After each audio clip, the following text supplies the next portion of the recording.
Good morning. It's Wednesday afternoon. This is actually the first time I've had time really to pick up the camera this week. It's been a busy one. It started with basically Monday was just like all systems go. Obviously, we're planning the move into the Philippines, into the office. So we're researching things, we're organizing tasks, focusing on our goals for the quarter.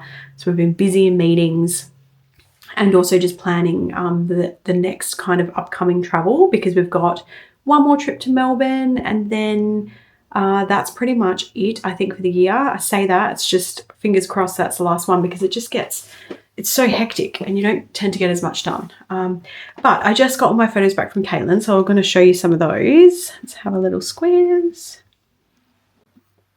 Look how cool that looks.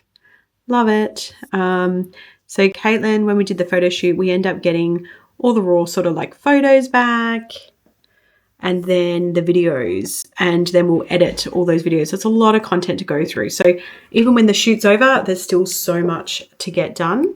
And now I'm actually just going to focus on furniture. I'm going to research how I want to set the office up. So I've got to look at the square meterage of the rooms, where we're going to put the desks, and what kind of environment we want to create. So I want to take you on this journey with me. So there actually is Officeworks in the Philippines. So that is an option. We do have to get it delivered from Cebu, I believe, because our office is in Dumaguete. So that will also probably be a focus of that's an option. There's no IKEA. Or there is some other furniture shops. So I'm going to have a little look. And I was hoping to actually head over to the Philippines before the end of the year. The only issue that I'm having is it's actually quite tricky to get there. Looking at the flights, we've got to go to Manila and then catch another plane to Dumaguete. So I'm not sure when we might get there. It might actually be earlier in the year. And then we also announced to our team this week that we are doing a national conference over there next year with our team in the Philippines. So we're going to take the Australian team over to the Philippines to meet, and we're going to have a few days at a conference and just some bonding with the team, which I think is so important. And I know that by then we've already got a team of 5 in the Philippines, and we probably will have a lot more by the time the conference is, in April, May, June next year. So that's exciting. Well, here's Arlo. Hi, Arlo. Following me around again. Look at that. Yeah. But yeah, it's when I actually get the plan of kind of what it's going to look like, I'm going to draw it out and I will show it to you to get an idea.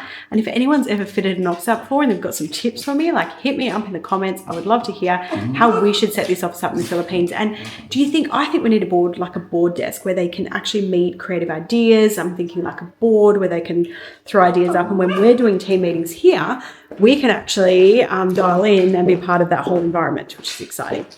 And our new guy, Josip, started this week. He is our new content creator. So that's exciting too. And there's just more happening, but I will keep you posted tomorrow. Good morning. Today is Thursday. Actually, I should say good afternoon because it's nearly lunchtime. You can come make my lunch with me today because I haven't really had much time. I was straight in the office this morning and didn't even get breakfast, which is not usual for me, but it's just been a really busy time today.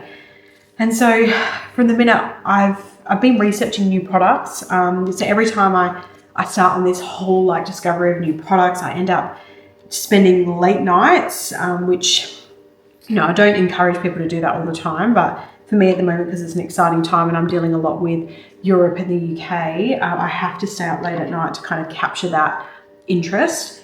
And anyway, today I am making some low carb, high protein wraps. So these are only 5 grams of carbs, these wraps.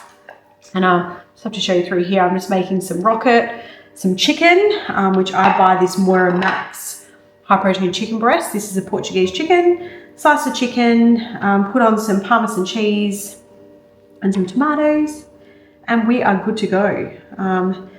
So yeah, I thought I'd chat to you through my lunch break today because I'm not going to get much time to come back to it.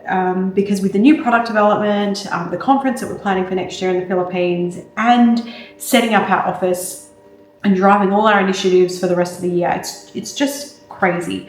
But it's such a good time in business too. But it just reminded me of how important it is when we're busy, no matter what we're doing, to stop, take a moment and think towards the future. Because if I didn't start doing this groundwork right now for next year, which means planning of new product development, by the time all the range reviews come up, I wouldn't be ready to present my product. So this process takes a good 9 months. before you need to like deliver.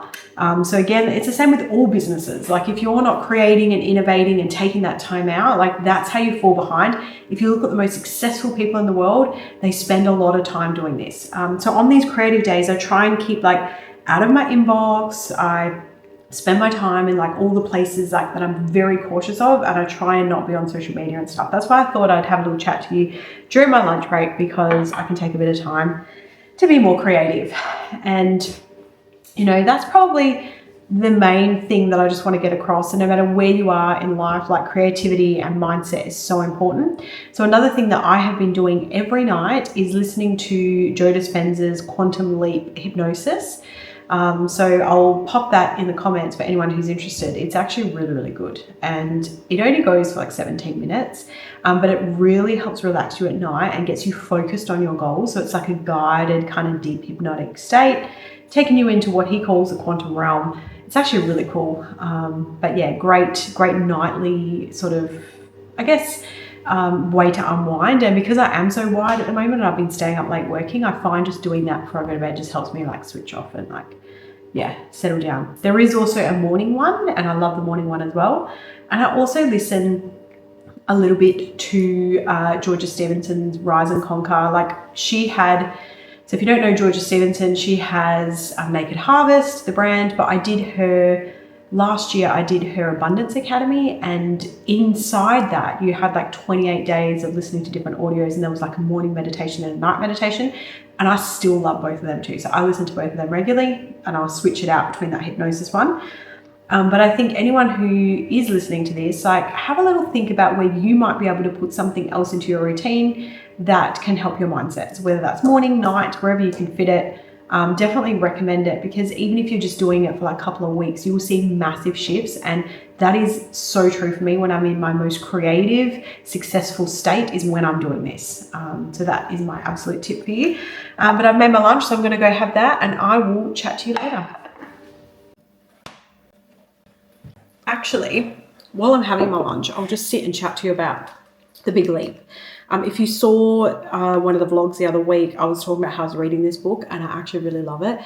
I read so much of it the first couple of days, then I had to slow down because it actually gets you to do tasks and think about things. And I highly recommend it for anyone who's looking to find blocks in their life that could be limiting them in different areas, because what often people find is that when things start going really right, whether that's really right at work or with money or one area of your life, then other parts of your life tend to fall apart. That might be relationships. It could be opposite. It could be relationships are really good and then work or money, you know, all of a sudden just blows up. And it's about hitting this glass ceiling. And often it comes back to limits that we have on ourselves and how to like break through those limits. But you have to first go through the process to identify it. It's obviously a bestseller for a reason. It's really, really good. Highly recommend it for anyone who wants to really, really be a high performer and also be happy in all aspects of your life. I have definitely been on a bit more of this journey since doing the Tony Robbins things, because it's so important, like, to be happy in your whole life, like with your friends, with your family, in your relationships, in your work, what you're putting back into the world, and also just finding what your genius is. And that's what I found was really cool about that. I'm still, even though I've finished it now, I'm still like playing with some of the ideas and the thoughts. So I definitely recommend that one. And my wrap is actually really good. So I think I would love to hear from you in the comments. What do you want to know about business, about how we're running SynxBody? Any questions, please let me know, because I can jump on and answer these at any time. And also please subscribe. Like we're getting lots of views, but it's obviously not as many people that are coming back and watching that are subscribing. So hit subscribe to our channel. I'd really appreciate it. And yeah, just let me know. Let me know in the comments or post on the page. Let me know what you want to know about, because it's an open book. I'm going to share everything for, you know, I have mentioned about buyers, what I do to get buyers. But to give you an example, just this week, I've had to reach out to a couple of different people from other companies. And I've gone through, like, this is in Europe, I've gone through like the standard way where you go through their website, put in an email, and I've done this 3 times since April, and I've heard nothing from this company. So actually, here's a little hack. What I did, I went onto LinkedIn found the company. Then I found all the board members and tried to find who was on LinkedIn. Found one of the board members on LinkedIn and then private messaged her on there, told her what my plans were in the initial like connect message. It's only brief, so you have to keep it straight to the point. She got back to me straight away, gave me her email, and I managed to forward it to one of the board members. So now I'm hopeful that they're going to contact me. So that's my little hack. LinkedIn all the way. LinkedIn's so good. And in fact, I was trying to get hold of a Big W buyer, and I found like an older Big W buyer, and he hadn't updated his profile, but he responded to me straight away, and he actually had left Big W, but we've now connected on LinkedIn, and he's also a great contact to have. So definitely don't be afraid to like hunt people down on LinkedIn. It is a minefield out there, and it's a great way to track people down.